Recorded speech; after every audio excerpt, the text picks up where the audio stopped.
আসসালামু আলাইকুম, আমি নুরুজ্জামান। নবম শ্রেণীর গণিত বইয়ের 112 পৃষ্ঠা 3 নং প্রশ্নের সমাধান করব। 3 নং প্রশ্নের অধীনে 4টা প্রশ্ন দেওয়া আছে, 1, 2, 3, 4। 1 নম্বর প্রশ্নটা সমাধান করি। 3-এর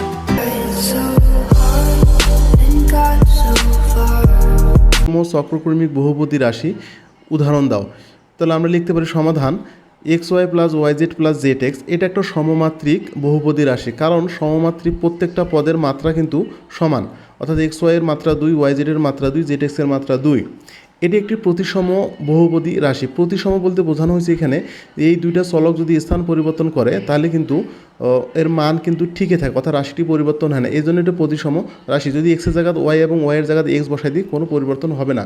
চক্রক্রমিক, যেহেতু এটা 3 চলক বিশিষ্ট প্রতিসম রাশি, সুতরাং এটা একটা চক্রক্রমিক বহুপদী রাশি, অর্থাৎ সমমাত্রিক প্রতিসম চক্রক্রমিক বহুপদী রাশি xy plus yz plus zx। 3-এর 2 নম্বর প্রশ্ন, সমমাত্রিক প্রতিসম বহুপদী রাশি কিন্তু চক্রক্রমিক নয়। দেখুন, যখন চলক দুইটা হবে তখন সেটা চক্রক্রমিক হবে না। সমমাত্রিক প্রত্যেকটা পদের মাত্রা এখানে সমান আছে।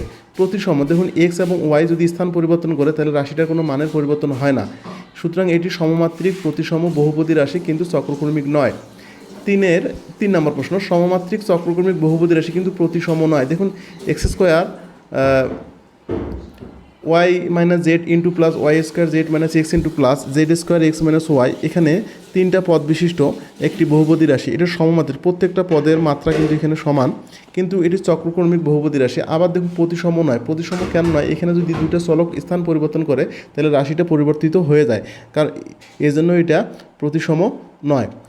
প্রতিসম চক্রক্রমিক বহুপদী রাশি কিন্তু সমমাত্রিক নয়। সমান সমান x square plus y square plus z square plus x y x plus y plus z, এটা একটা বহুপদী রাশি।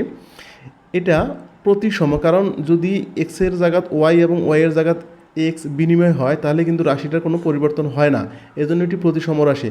চক্রক্রমিক রাশি হবে, যেহেতু এটা 3 চলক বিশিষ্ট প্রতিসম রাশি, অবশ্যই এটা চক্রক্রমিক রাশি হবে। অন্যদিকে দেখুন সমমাত্রিক নয়, কারণ এক্স স্কোয়ার এই পদের মাত্রা 2, ওয়াই স্কোয়ার পদের মাত্রা 2, জেড স্কোয়ার পদের মাত্রা 2, কিন্তু যখন এক্স এর মাত্রা 1, ওয়াই এর মাত্রা 1, জেড এর মাত্রা 1, সুতরাং এখানে মাত্রা 2ও আছে, 1ও আছে বিভিন্ন পদে, এই জন্য এটা সমমাত্রিক নয়। সুতরাং এই গেল 3-এর 4 নম্বর প্রশ্নের সমাধান।